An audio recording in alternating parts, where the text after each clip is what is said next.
아멘.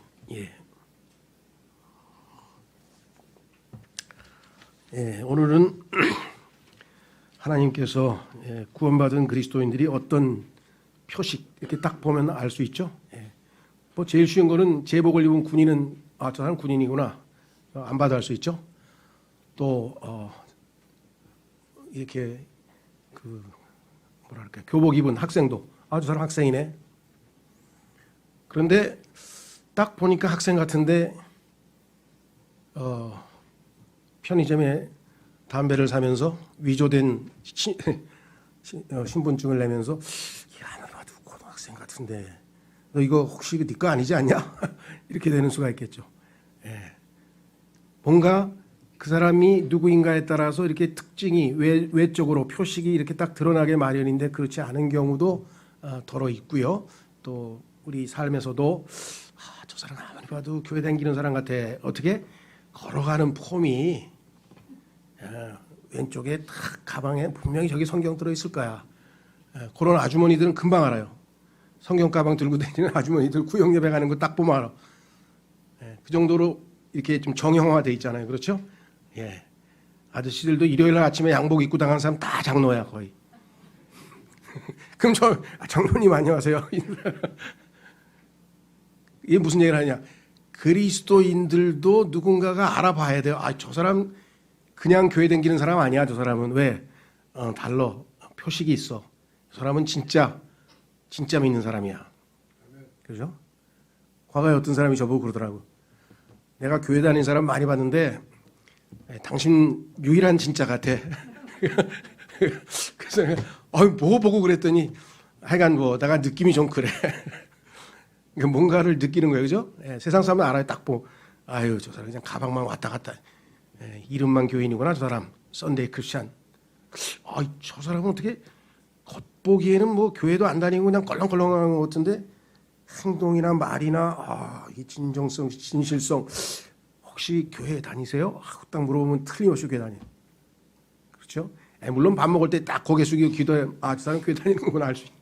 자, 이런 것처럼 우리에게도 그리스도인이라서 표식이 있는데 세 가지가 있다고 성경에서 하나님께서 말씀을 하시네요. 나는 과연 이런 표식을 가지고 있는가? 성경에 보면 재밌는 이야기가 하나 나오는데 그 뭐냐면 기드온이라고 하는 사람이 어떤 사람들이 오는 것을 보고 붙잡아서 물어봅니다. 혹시 조금 전에 여기 지나갔던 사람들 봤어? 그러니까 봤대. 그러니까 그 사람들 어떻습니까? 그랬더니 그 사람들이 당신처럼 왕의 아이들, 왕의 자식들 같다이다. 왕자 같다이다. 품위가 있어 보였다 이거죠. 그걸 사람들도 눈치채잖아요. 그렇죠? 그래서 우리 그리스도인들도 억지로 뭐 거림거리를 이상하게 한다든가 형제님 오랜만에 뵙습니다. 뭐 이런 거 안 해도 그건 오히려 위선이라고 가식이라고 욕먹어요. 그러면요. 영국 교회가 텅텅 빈 이유가 그거라 그러잖아요. 그냥 집에서는 그냥 엉망 막 소리도 지르고 막 이러는데 예배당만 가면 갑자기 걸음걸이가 달라지면서 그냥 brother, how are you? 하면서 그런 걸 보고 우리 아버지 위선자야. 그래서 난 교회 안 갈 거야 그랬잖아요. 그런 사람이 한둘이 아닌데 그게 어디 영국뿐이겠습니까? 전 세계 어딜 가도 그리스도인이 그렇게 외향적인 위선을 많이 보인다는 것은 뭐 사실인 것 같아요. 자, 그래서 우리는 중요한 것은 뭐냐? 내적인 거죠. 내적인 것. 자, 제가 이렇게 썼습니다. 하나님의 구원을 진정으로 받은 사람들은 다음과 같은 표식을 지니게 되며 1절에서 4절까지 동시에 다음과 같은 축복이 주어집니다. 누구에게나 다 준 거예요. 근데 이 축복을 enjoy, 향유하고 이 축복을 표현하고 드러내고 이렇게 해서 하나님께 영광을 돌려야 되는데 열매를 맺고 드러내야 되는데 그렇지 못하면 우리는 손해보는 그리스도인의 삶을 사는 것이겠죠. 자, 그래서 오늘 주시는 말씀의 거울에 스스로 비춰보고 성경에 보면은 하나님의 말씀을 거울이라고 한 구절이 야고보서 1장에 나옵니다. 근데 거울을 봤는데 여기 지금 뭐가 묻었어. 그러면 깨끗이 닦고 세수를 하든지 뭐 해야 되잖아요. 그런데 안 하고 거울만 보고 도로 가는 사람이 있대요. 너희들은 그러지 말고 말씀의 거울에 비춰봐서 고쳐야 될 거 있으면 고치고 바로잡아야 될 건 바로잡고 그렇게 하느라고 우리가 말씀을 접하고 공부하는 거죠. 시간에도 여러분들이 그렇게 반응하실 수 있기를 바라고요. 자, 첫 번째는 표시라 해서 마크가 딱 보이죠? 요즘에 뭐 자동차 같은 경우는 뭐 브랜드가 이렇게 뭐가 붙잖아요. 이렇게 뭐 유명한 뭐 현대는 H가 붙고 뭐 기아는 기아 이렇게 붙고 이렇게 하듯이 딱 붙잖아요. 예. 자, 그래서 눈에 띄지만 그리스도인은 외모로서는 잘은 안 되죠. 뭐 성경을 들고 다닌다든가 뭐 어떤 외적인 것도 표식이 될 수 있습니다만은 첫 번째는 뭐냐? 여기 나와 있는 것처럼 옛 생활의 죄들로부터 결정적으로 돌아섬. 이것은 성경적 과거 청산입니다. 정치적 과거 청산 말고 그것 때문에 부작용이 많지만 중요한 거는 성경적으로 그리스도인은 과거를 청산해야 되는데 그것은 옛사람이지 옛사람인 아담의 성품을 우리가 내려놔야 되기 때문이겠죠. 자, 그래서 오늘 첫 번째 이들의 모습을 한번 보겠습니다. 데살로니가 전서 1장 9절에 보면 데살로니가 성도들이 어떻게 옛 생활을 청산했는지 그 중에 하나가 나와 있습니다. 바울이 데살로니가 성도들을 칭찬하면서 이렇게 이야기를 하다가 이렇게 표현합니다. 그들이 직접 우리에 관하여 보여주되 우리가 어떤 식으로 너희에게 들어갔는지 또 너희가 어떻게 우상들을 버리고 우상들을 섬기던 사람들이 예수 그리스도를 믿더니 우상들을 버리고 하나님께로 돌아와 살아계시고 참되신 하나님을 섬기며 이 3단계로 신앙생활이 되는 거죠. 그렇죠? 옛 생활을 청산하고 하나님께로 돌아와서 살아계시고 참되신 하나님을 섬기는 삶으로 전환되었다. 이것이 그리스도인으로서의 표식이죠. 그렇죠. 자, 여러 가지 형태가 있을 수 있습니다. 예, 고린도후서 5장 17절도 마저 읽어보겠습니다. 새로운 창조물이 됐다 그랬으니까 이것도 우리가 옛 죄들을 죄된 생활, 죄악된 옛 생활을 버리고 새로운 창조물로 산다. 누구든지 그런즉 누구든지 그리스도 안에 있으면 그는 새로운 창조물이라. 옛 것들은 지나갔으니 보라 모든 것이 새롭게 되었도다. 이런 간증들이 뭐 셀 수 없이도 많습니다. 예전에는 뭐 제일 쉬운 게 남자들은 예수님 믿고는 저 술 담배 끊었어요. 그러면 이 사람 진짜 믿는 건가 보다 이렇게 쳐줬어요. 왜? 술 담배가 쉽지 않잖아요. 예, 이게 근데 예수님 믿더니 그 좋아하던 술 담배를 끊었대. 이 사람 진짜 백이네. 당신은 못 끊었어요.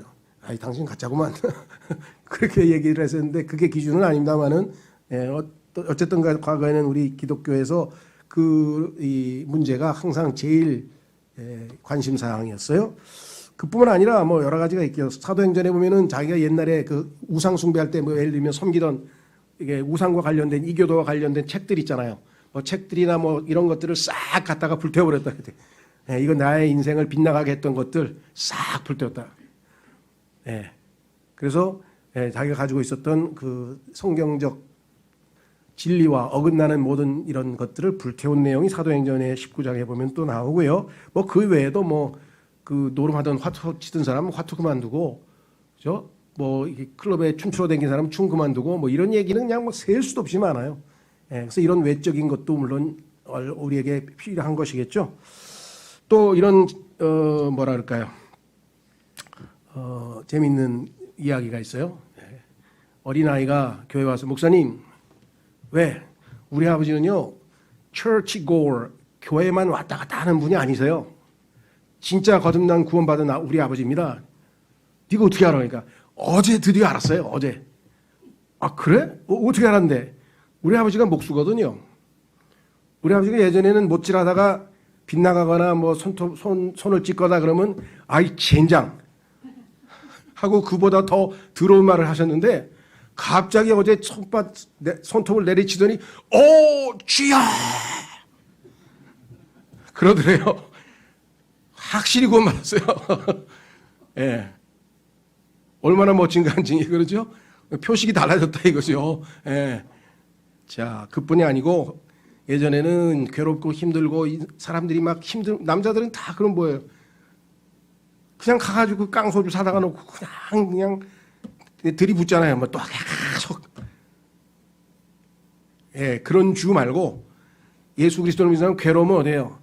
구석진 방에 들어가가지고 하늘을 보고 주여 술 주자 말고 주님 나 좀 돌아봐 주십시오. 나 좀 살려주십시오. 이게 그렇죠? 과거 청산의 어떤 여러 가지 형태가 있습니다. 뭐 길게 얘기할 것도 없고요. 자, 그래서 우리는 첫 번째는 죄들로부터 결정적으로 돌아서고 과거의 삶에서 벗어난 그러한 모습이 우리에게 있어야 된다. 그렇죠? 예. 이것 없이 왔다 갔다 하다가 이거 진짜 가짜 같은데 진짜 가짜였던 경우가 미국에서 큰 에피소드를 해서 신문에까지 보도된 게 있었어요. 그래서 뭐냐? 시카고 조직 깡패, 그러니까 시카고에서 제1인자 조직 깡패가 어느 날 나 예수 믿는다 하고 공개 간증을 한 거예요. 그런데 여전히 조폭 두목을 하고 있어. 그게 이상하잖아요. 그래서 그 전도한 목사가 찾아갔다 해요. 당신 내 앞에서 예수님 믿었잖아요. 이거. 아, 믿었죠. 예수님 믿으면 만사형통 된다 그랬잖아요. 사업도 잘 되고 뭐 자식도 잘 되고 뭐든지 다 된다는데 아유, 안 믿을 놈이 어디 있어? 아, 그래서 믿은 거야? 아, 그거 아니면 달리 믿었겠어요? 어쩐지 조폭을 그만두지 않더라. 당신 진짜 믿었으면 자동적으로 조폭두목 그만두고 지금 다른 모습으로 살 거야. 아, 당신 가짜야. 예수 믿는다는 거 그 진정성이 없는 거야. 거기서 아주 유명한 에피소드가 나왔는데요. 그래서 예수 그리스도를 믿는 사람들이 진짜 옛 생활을 청산했는가? 그렇죠. 이 문제는 중요한 표식이 된다. 두 번째는 이 사람이 예전에는 전혀 안 하던 짓을 하는데 그게 뭐냐? 밤낮 성경을 들고 다니면서 뭘 읽고 저기 주저앉아서 읽다가 또 야, 성경이 밥 먹여주냐?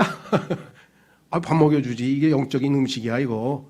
성경은 성경에 보니까 하나님 말씀은 물, 젖, 사과, 그 다음에 고기, 하나님 말씀이 이렇게 영양분이 어마어마하게 모든 음식으로 영적인 음식으로 이렇게 묘사되어 있는데 이거 없으면 죽어 우린. 그러면서 아주 그냥 성경을 그렇게 갈망하는 모습을 띠고 있다. 이건 틀림없이 변화된 거예요. 성경은 성령님께서 안에 내주하시기 전에는 읽어도 몰라요. 읽어도 모르고 관심도 없고 읽고 싶은 생각도 안 들고 세계에서 가장 지루한 책이 성경이에요. 그냥 아무것도 모르고 읽으면. 그렇죠? 성령님께서 내주하셔서 그것을 조명해서 열어 보여주셔서 깨달아야 우리 마음이 타오르고 기쁨이 솟아나고 하는 거지 이걸 어떻게 지루해서 읽고 앉았어요. 그렇죠? 예. 물론 그리스도인들도 읽다 보면 지루한 부분이 많이 나오죠. 그거는 하나님이 훈련용으로 인내를 키우기 위해서 왜 하나님은 그렇게 성막의 치수까지 다 계산해가지고 어렵게 그렇게 만드셨는지 모르겠어요. 그냥 성막을 아름답게 지었더라 그래도 난 다 믿을 것 같은데 읽다 보면 그냥 인내심이 필요한 것 같아요. 치수 하나하나 다 얘기하고 동서남북 얘기하고 12지파 이름 다시 얘기하고 또 얘기하고 또 얘기하고 또 얘기하고 왜 그럴까요? 하나님 우리가 하나님의 말씀을 단순히 알기를 원하시는 게 아니라 skillful 능숙하게 아주 그냥 요즘 표현을 하면 달인이 돼야 돼. 하나님 말씀의 달인이 돼야지만 능숙하게 하나님을 기쁘시게 하는 삶을 살기 때문에 반복 훈련을 시키시는 거예요. 그래서 그 반복 훈련을 싫어하는 사람은요 아무것도 성취할 수 없어요. 여러분들 세상 사람들이 쓴 그 자기 개발서에 보면요 10,000시간의 법칙이라는 게 있어요. 들어보셨나요? 책 있어요. 10,000시간의 법칙. 어느 하나를 10,000시간을 투자하면 그 분야의 달인이 된다. 그 주식이 됐던 뭐 바둑이 됐던 아니면 뭐 하나를 안 믿기시면 오늘부터 성경에 10,000시간 한번 투자해 보세요. 성경의 달인이 되나 안 되나. 예, 하여간 중요한 거는 갈망이 있느냐. 자, 마태복음 4장 4절에 이렇게 써 있네요. 그분께서 응답하여 이르시되 기록된 바 사람이 빵으로만 살 것이 아니요 하나님의 입에서 나오는 모든 말씀으로 살 것이라 하였느니라.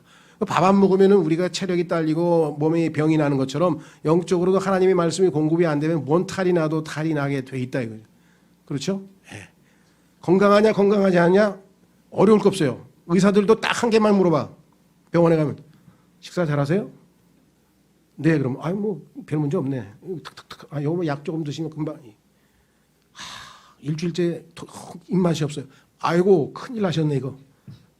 입맛이 없다 하면 큰일 나. 영적으로도 성경이 읽었는데 밍밍하다 그러면 이건 이제 그렇다고 해서 아무것도 아니에요. 이건 이제 어거지라도 먹어야 돼. 아픈 사람은 그냥 밥을 물에다 말아가지고 김치하고 김하고 먹어야 돼. 억지로라도 먹어야 돼. 그래야 회복이 되지. 입맛이 없어서 안 먹을래요. 그러면 그 사람은 이제 계속 안 먹으면 영적으로도 완전히 고갈돼서 회생하기가 어려워요.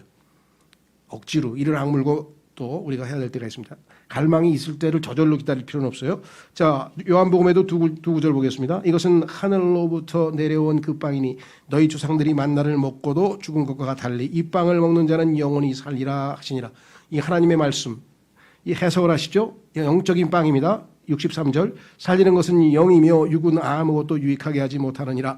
내가 너희에게 이르는 말들은 곧 영이요 생명이니라. 하나님의 말씀은 우리에게 영이요 생명인 그 말씀을, 영이 살아났잖아요. 예수님을 영접해서 성령께서 내 안에 들어오셔서 죽은 영이 살아났으니까 영이신 하나님의 말씀에 뭐예요? 친숙해질 수밖에.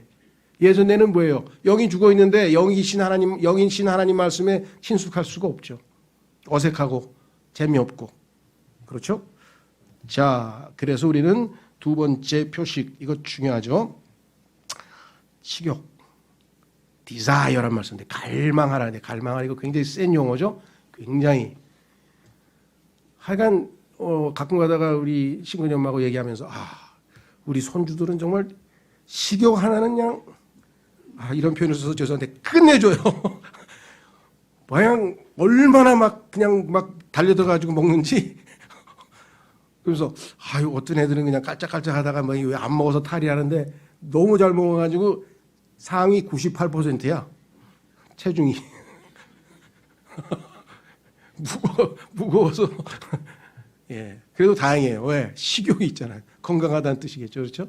예. 그래서 약간 남들이 보면 지나치리다 싶을 정도로 성경에 아주 몰두하는 것, 그건 아주 좋은 현상이고 영적으로도 아주 건전한 현상이다. 이렇게 좀 말씀을 드립니다. 세 번째, 예수님께 드려짐입니다. 드렸다. 그게 뭐냐면 하나님께 일단 나와서 자신을 내어 드려서 하나님께 경배하고 하나님을 섬기고 하나님과 교제하고. 자, 그래서 오늘 본문에 보니까 이렇게 써 있죠. 참으로 사람들에게 거부당하였으나 하나님께, 4절, 하나님께는 선정받은 돌 곧 보배로운 산돌이신 그분께 어떻게 해요? 나와. 하나님께 나아가는 사람. 제가 오늘도 또 가네. 너 어디 가냐니까. 오늘 교회에서 성경 공부. 그제 갔잖아. 그거는 찬양 연습하러 갔었어. 야, 그렇게 가는 게 좋으냐? 야, 그러지 말고 그냥 나랑 골프나 치러 가자. 나랑 어디 나중에 기회 있으면 갈게. 내가 안 가겠다. 나도 운동해야지. 골프도 치고 뭐 영화도 보고 다 하는데 그보다 훨씬 재밌어 이게. 그렇죠. 그게 보다 훨씬 더 재밌다 이게. 하나님께 나와 자신을 내어드리는 삶. 자, 그래서 우리의 신앙생활의 첫 단추는 바로 헌신인데, 우리의 몸을, 여러분이 지금 주님께 몸을 드렸으니 여기 와 있죠. 마음만 드렸으면 집에서 그냥 계실 수, 물론 아프신 분은 집에서 실시간 예배를 드려야 되고 못 나올 사정이 계신 분을 얘기하는 건 아니고, 정상적으로 나올 수 있는데 귀찮아서 그냥 집에서 실시간 예배 드릴래 하고는 다르죠. 나올 수 있는 사람이 나와서 몸을 드렸잖아요. 발을 들이고 해서 여기까지 걸어 나오신 거잖아요. 자, 로마서 12장 1절. 그러므로 형제들아, 내가 하나님의 긍휼을 입어 너희에게 간청하노니 너희는 너희 몸을 거룩하고 하나님께서 받으실 만한 살아있는 희생물로 드리라. 그것이 너희의 합당한 섬김이니라. 그죠? 우리의 몸을 내어드리는, 하나님께 나아오는 거예요. 그래서 우리는 왜 이것이 우리에게 필요한가? 많은 유익을 주지만 우리가 주인의식, 주님이 나의 주님이라고 하는 의식만 갖고 있어도 이거는 뭐 너무나 당연한 거겠죠. 그 구절이 바로 다음 구절입니다. 고린도전서 6장 20절에 보면 주께서 값을 치르고 너희를 사셨느니라. 그런즉 하나님의 것인 너희 몸과 너희 영으로 하나님께 영광을 돌리라. 몸과 영으로 하나님께 영광을 돌리라. 물론 그리스도인은 당연히 직장생활 일도 하고 휴식도 하고 취미생활도 하고 모든 걸 다 할 수 있습니다. 하나님이 인조이하고 자유를 주셨어요. 그러나 그 우선순위가 어디에 있는가를 잘 보시고, 내가 취미생활이나 이런 것을 주님을 위해서, 하나님의 영광을 위해서 하느냐, 아니면 이것에서 마음을 빼앗겨서 집착하고 그것이 나의 우상이 되느냐는 별개 문제죠. 그건 잘 구분하셔서 여러분이 행동하셔야 되실 것입니다. 그렇죠? 자, 그래서 우리 죄송합니다. 로마서 1장 9절 한번 찾아서 읽어보고 그 다음으로 넘어가겠습니다. 로마서 1장 9절 바울의 신앙 고백이 거기 나와 있네요. 사도 바울의 신앙 고백 로마서 1장 9절.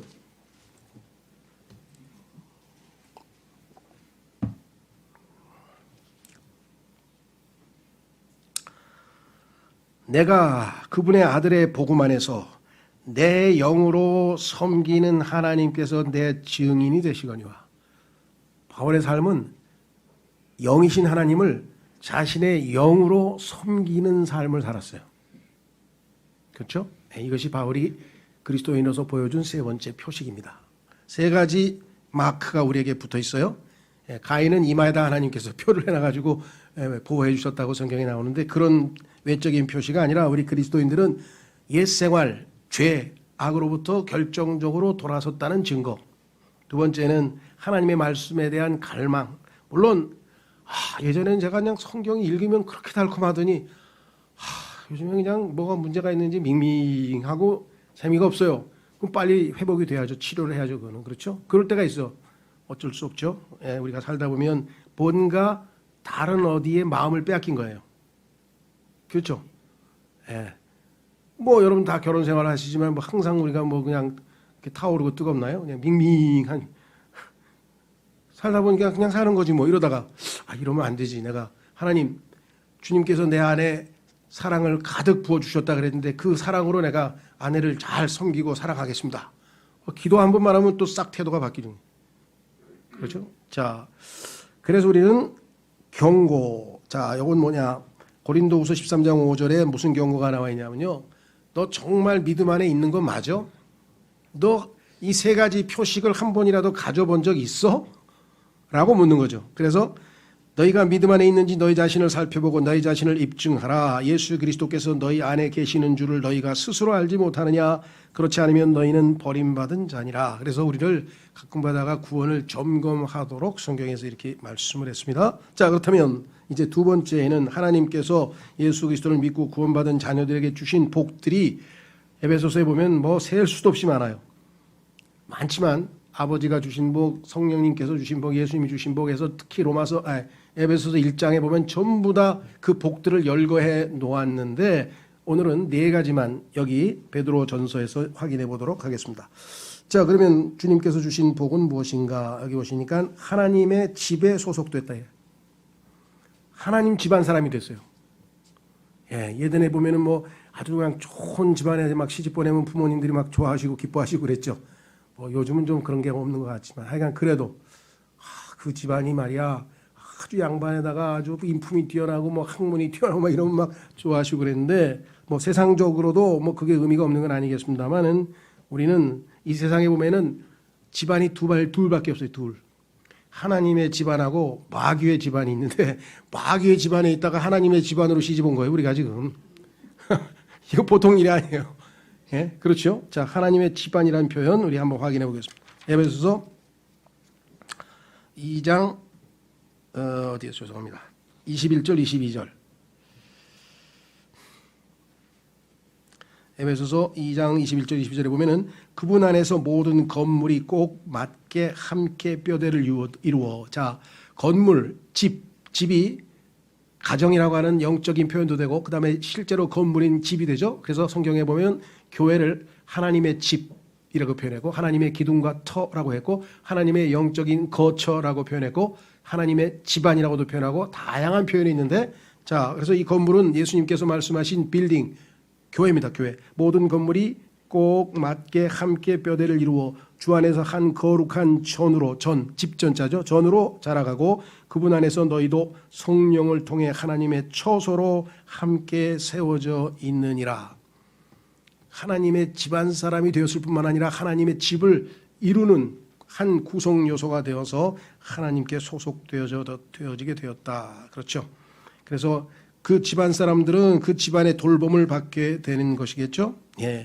자, 그래서 여기 보면은 꼭 맞게 뼈대를 이루어 이렇게 되는데, 교회는 공사장이나 마찬가지예요. 공사장, 건축, 이렇게 집을 짓는 거나 아니면 빌딩을 짓든지 뭐 궁전을 짓든지 뭘 하여간 짓는데 그 짓는 현장이기 때문에 굉장히 시끌벅적해요. 문제도 많이 생기고. 그렇죠?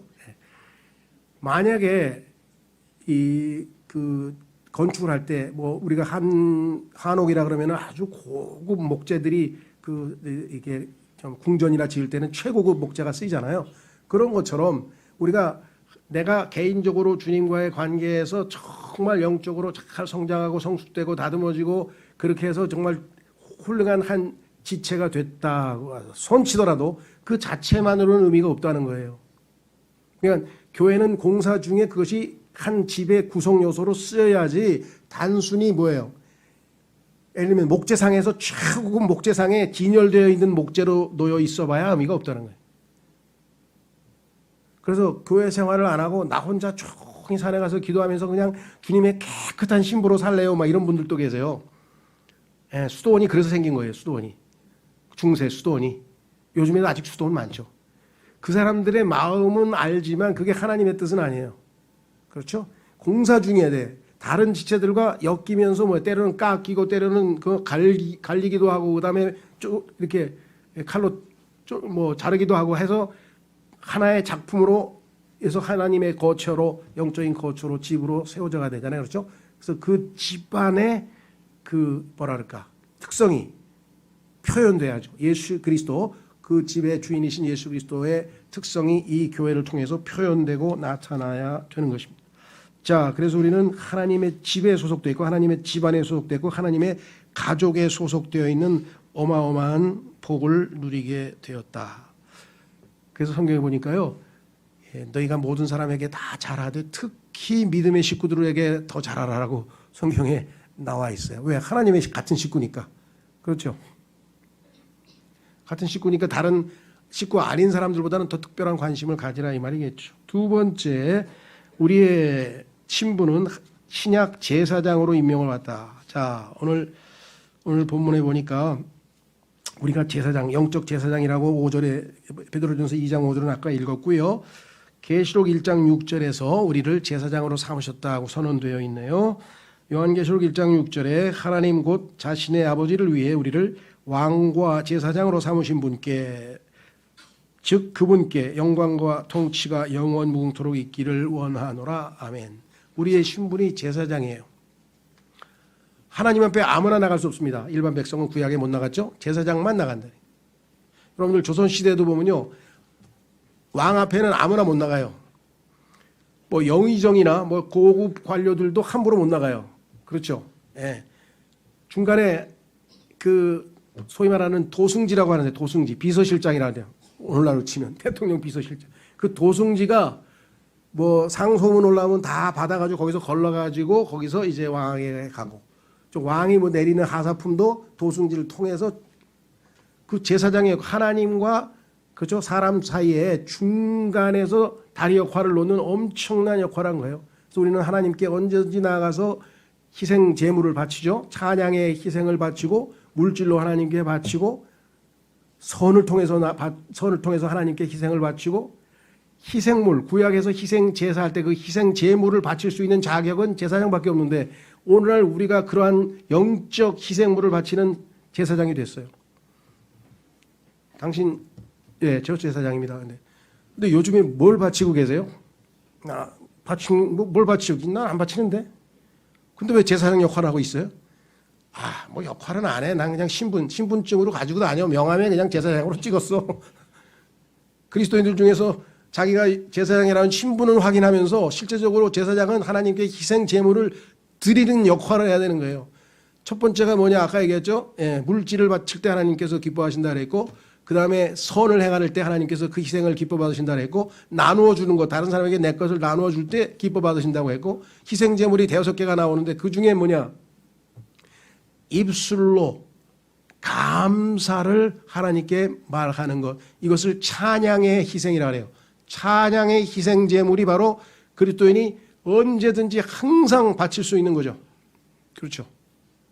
늘 말씀드립니다마는 찬양은 감사하다는 거 하나님께 입술로 고백하는 건데, 하나님 좋은 날씨를 주셔서 감사합니다. 건강을 주셔서 감사합니다. 물질을 주셔서 헌금할 수 있게 해주셔서 감사합니다. 예배 드릴 수 있는, 다닐 수 있는 교회를 주셔서 감사합니다. 감사합니다. 뭐 감사하게 셀 수도 없어요. 그 하나님께 우리가 계속 찬양을 드리는데, 근데 그게 왜 희생물이야. 희생은 내가 뭘 희생을 해야 희생 아니에요. 그렇죠? 국가를 위해서 희생한 사람도 있고, 조국, 또 뭐, 가정을 위해서 희생한 사람도 있고, 사회를 위해서 희생한 사람들은 뭐, 사회장을 뭐, 장례할 때 해주고, 국가장도 있고, 뭐 가족장도 있고. 그럼 하나님께 난 너무나 해주신 게 많아서 감사했는데 왜 희생제물일까? 이 세상의 사람들은요, 어제, 지난주에 읽어보세요. 보면 알지만, 그 모든 것을 다 당연하다고 여기는 사람들이 대부분이에요. 감사함으로 받는 사람 몇 안 돼요. 아, 이 좋은 가을 날씨를 주신 것 정말 하나님 감사합니다. 그런 사람 대한민국에 몇 명 되겠어요? 그리스도인이 100만 명이라고 치면 100만 명 중에서 그리스도인들 중에서 그냥 뭐 가을 됐으니까 날씨 밝고 깨끗하고 뭐 청명하고 뭐 그 이상한가? 이런 사람 많아요. 아, 하나님 답답하더니 그냥 스모그 지나가고 아우 이렇게 청명한 날씨를 주시다니 정말 감사합니다. 그럼 하나님께 찬양의 희생을 드리는 거예요. 그렇죠? 네, 과일. 아유, 하나님 이렇게 맛있는 비싸서 다르지만 하여간 요즘에는 사과 하나가 막 10,000원 그래. 아이고야. 근데 하여간 생긴 건 멋있게 생겼더라고. 아유, 하나님 이렇게 멋진 작품을 만드시다니 감사합니다부터 해서 그 다 희생인데요. 하나님께서는 뭘 특히 희생이냐? 감사할 수 없는 상태야. 자식이 대학 입시에서 떨어졌어. 남편 승진 못했어. 그렇죠? 아파트 집값 떨어졌어. 야, 미치겠구나, 이거. 근데 어떻게 해요? 감사할 기분은 안 생기는데, 하나님, 감사합니다. 아, 이제 실수요자도 아파트 살 수 있게 가격이 떨어져서 감사합니다. 우리 남편 더 인내를 배우라고 승진 안 시켜주셔서 감사합니다. 아, 우리 성근이도요, 재수 안 했으면 오늘날 이렇게 안 됐어요. 예, 재수 1년 동안 그 고생했잖아요. 그죠? 또 군대도 장교로 가가지고 3개월인가 하여간 고생 더 많이 했잖아요. 그게 얼마나 그 모든 그의 삶의 플러스가 됐겠어요. 그렇죠? 그래서 하나님께 감사의 희생, 감사할 수 없을 때 하는 희생을 하나님이 가장 기뻐하세요. 감사할 기분이 생겼는데 감사하는 건 누가 못해. 그렇죠? 너무나 하나님이 원망스러운데 하나님 감사의 희생을 기뻐하신다 그랬으니까 제가 내 마음을, 내 기분을 희생하고 하나님 진심으로 감사하겠습니다. 이게 하나님이 기뻐하시는 찬양의 희생이고 그게 제사장 직분을 수행하는 거예요. 나는 제사장이야. 나는 왕이야. 왕과 제사장이야. 명함만 보이면 뭐예요? 신분만 가지고 있으면 뭐예요?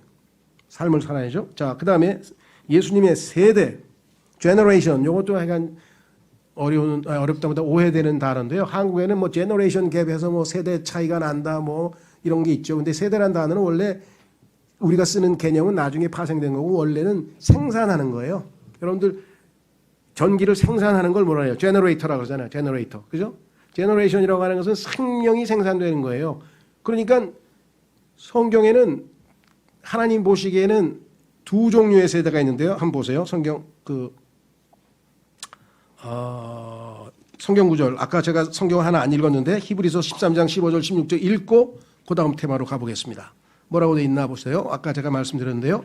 그러므로 우리가 그분으로 말미암아 계속해서 찬양의 희생을 하나님께 드리자. 그것은 곧 그분의 이름에 감사를 드리는 우리 입술의 열매니라. 오직 선을 행하는 것과 나눠주는 것을 잊지 말라. 하나님께서는 이 같은 희생을 매우 기뻐하시느니라. 여러분들 선을 행하는 것, 그 다음에 나누어 주는 것, 내 거 다른 사람에게 나누어 주는 것, 아담의 옛 성품으로는 어렵습니다. 힘듭니다. 그런데요, 하나님이 이것을 매우 기뻐하신다는 사실을 알면 쉬워져요. 왜? 아이고, 나는 하나님을 기쁘시게 하기 위해서 하루하루 살고 있는데 하나님 기뻐하시는 일을 내가 왜 안 해? 이걸 믿음으로 한다는, 하나님의 말씀을 믿으니까 그대로 하는 거죠. 자, 그 다음에 창세기 5장 3절. 아담이 130년을 살며 자기 모양대로 자기 형상을 따라 아들을 낳아 그의 이름을 셋이라 하였더라. 여기 보면은 가만 있었어. 5장 3절, 5장 1절을 찾아야 되겠네요. 제가 죄송합니다. 그 5장 1절을 제가 찾아서 그냥 읽어드릴게요. 거기 보면 아담의 세대라는 표현이 나오죠. 이것은 아담의 세대들에 대한 책이라. 제가 성경 구절을 잘못 적어줬네요. 5장 1절을 적어야 되는데, 자, 아담의 세대들에 대한 책. 이것은 아담의 세대들에 대한 책이라. 구약 성경 전체가 아담의 세대들에 대한 책이에요. 그런데 1세대, 2세대, 3세대, 4세대 해가지고 몇십 대가 이제 이어졌죠. 그렇죠? 왜? 태어나서 살다가 죽고, 태어나서 살다가 죽고, 계속 살다가 죽고, 살다가 죽고, 그러니까 1세대 지나가고 2세대, 3세대, 4세대, 5세대, 6세대 이래가지고 쭉 해서 세대가 지금 이어지잖아요. 그래서 아담의 세대들은 복수가 되겠죠. 그렇죠? 지금도 모르겠어요. 우리 이 시대에 살고 있는 사람들이 아담의 몇 대 손인지는 잘 모르겠어요. 예, 저는 가야국 수로왕, 김수로왕 73대 손이라고 제 족보에 써 있어요. 보니까 왕손이더라고, 왕손. 그런 왕손은 필요도 없지만 어쨌거나 족보에 보면 73대 손이 이렇게 써요. 자, 그러면 그 다음에 74, 75 계속 갈 거 아니에요. 그렇죠? 네. 그런데 마태복음 1장 1절 보세요. 거기 성경에 아브라함의 자손이시요 다윗의 자손이신 예수 그리스도의 세대에 대한 책이라. 예수 그리스도의 세대는 복수가 안 돼 있어요. 왜? 한 세대밖에 없어. 왜 그럴까요? 안 죽으니까. 죽어야 그 다음에 2세대가 될 텐데 안 죽으니까 계속 1세대밖에, 한 세대밖에 없는 거예요. 그래서 마태복음에는 낳고만 했지 죽었다는 얘기가 없어요. 1장에.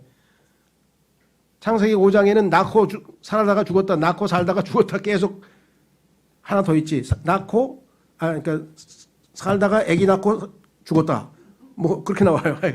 살고 아기 낳고 죽고 그게 하나님 보시기에는 인간이 해야 될 일인가 봐. 그렇게 써 있어.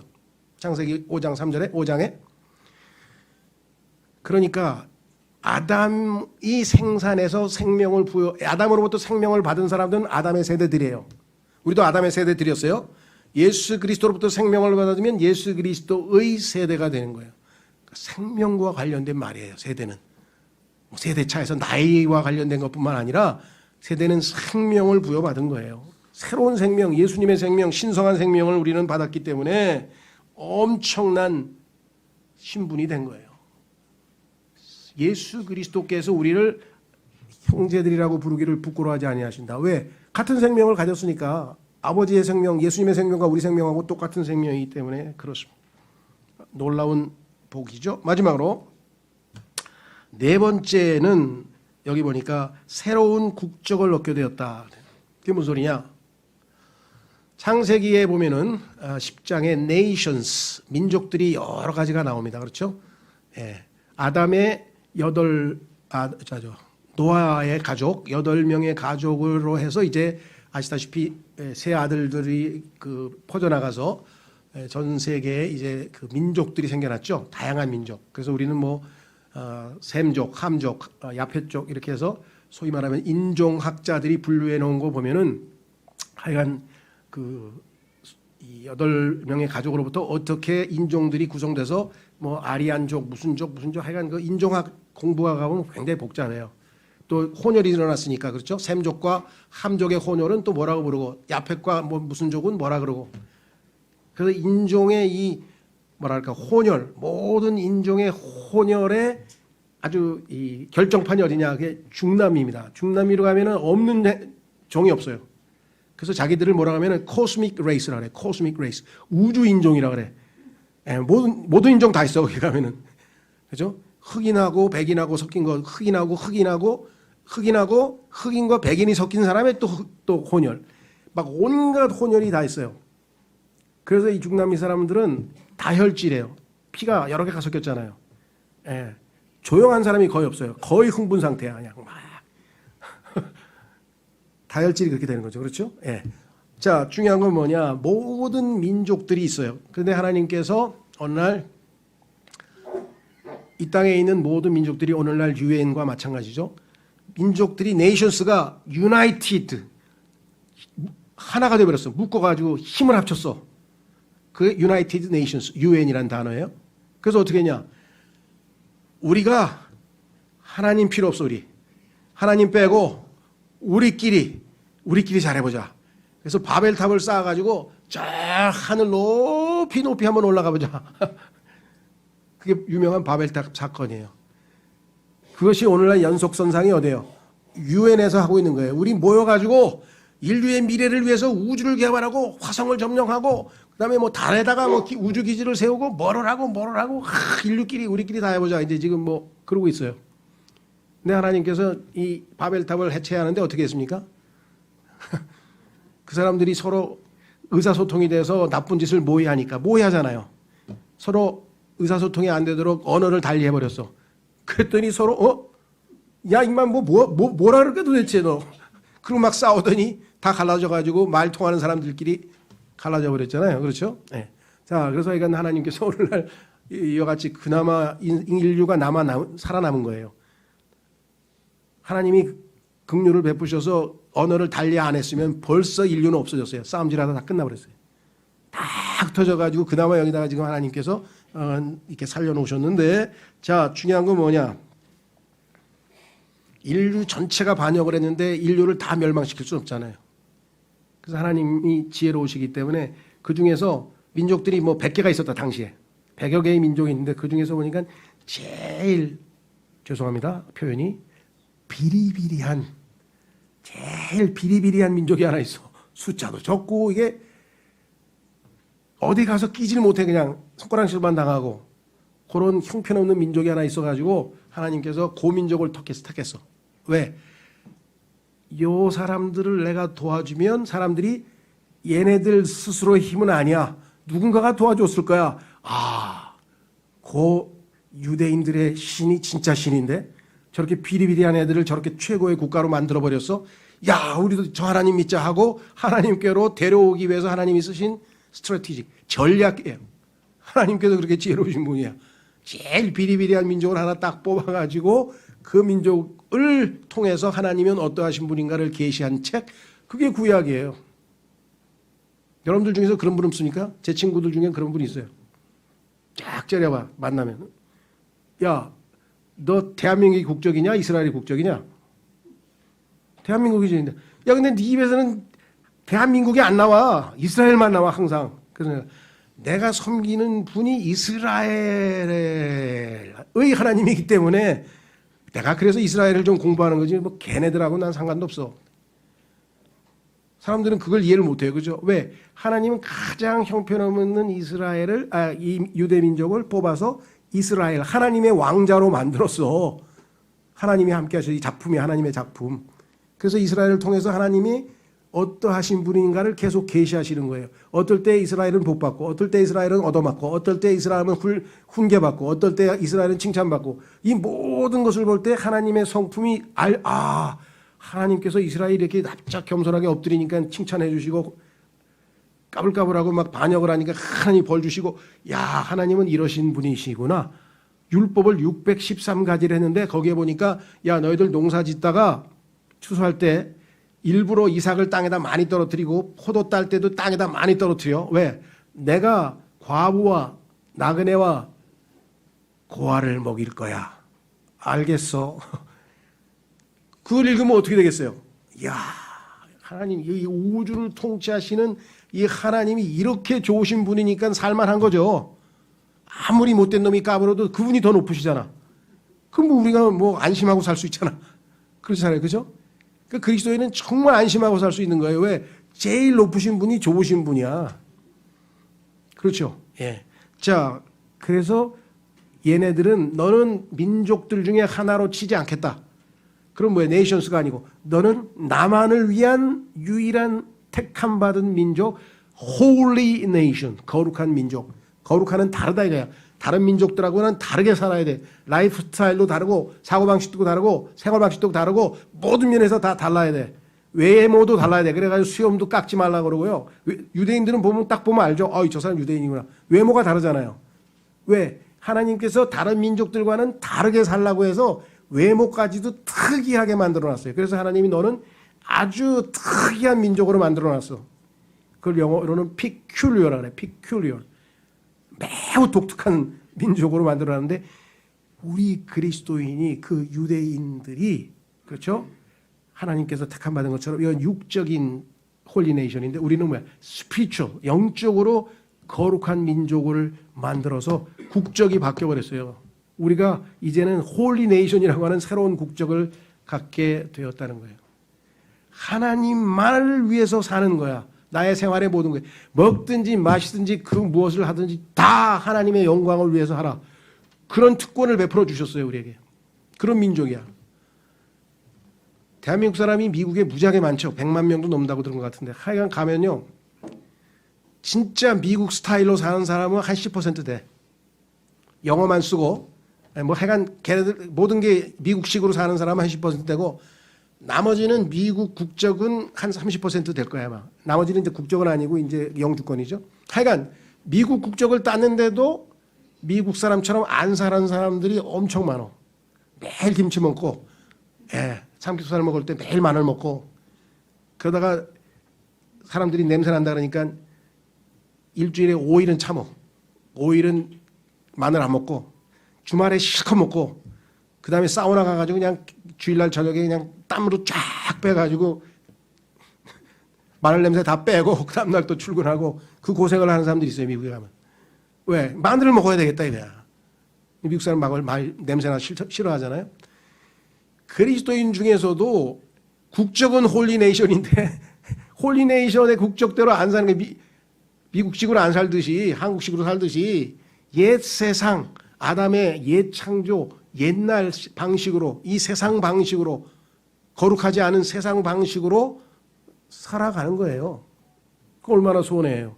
하나님께서 특별히 너는 달라. 쟤네들하고는 달라. 세상 사람들하고는 달라. 그래서 너는 홀리, 거룩한 민족으로 뽑았다. 이 말이에요.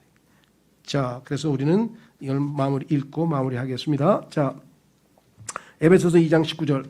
그러므로 이제 너희는 더 이상 낯선 자와 외국인이 아니요 오직 성도들과 더불어 동료 시민이요 하나님의 집안에 속한 자들이며 아까 이거 했죠. 동료 시민. 자, 같은 국적입니다. 고린도후서 5장 21절.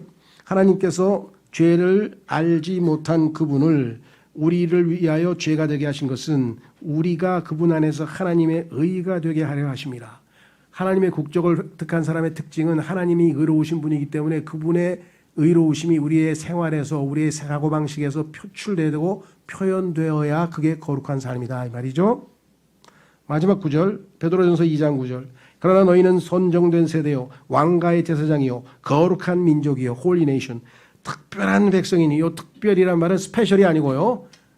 스페셜이 아니고 피큘러예요. 그래서 사실은 특이한 독특한이란 그런 뉘앙스가 강하죠. 이것은 너희를 어둠에서 불러내어 자신의 놀라운 빛으로 들어가게 하신 분께 대한 찬양을 너희가 전하게 하려 하십니다. 우리에게 주님께서 주신 복들은 우리가 향유할수록 누릴수록 더 하나님께 영광을 돌릴 수 있는 그러한 아주 놀라운 축복들입니다. 이 축복들을 우리가 계속해서 삶 속에서 나타내고 표현하고 드러내서 하나님을 영화롭게 하고 기쁘게 하는 여러분과 제가 되었으면 좋겠습니다. 오늘 주신 표식과 또 복들을 내가 잘 간직하고 누리는 여러분과 제가 될 수 있기를 바랍니다. 기도하겠습니다.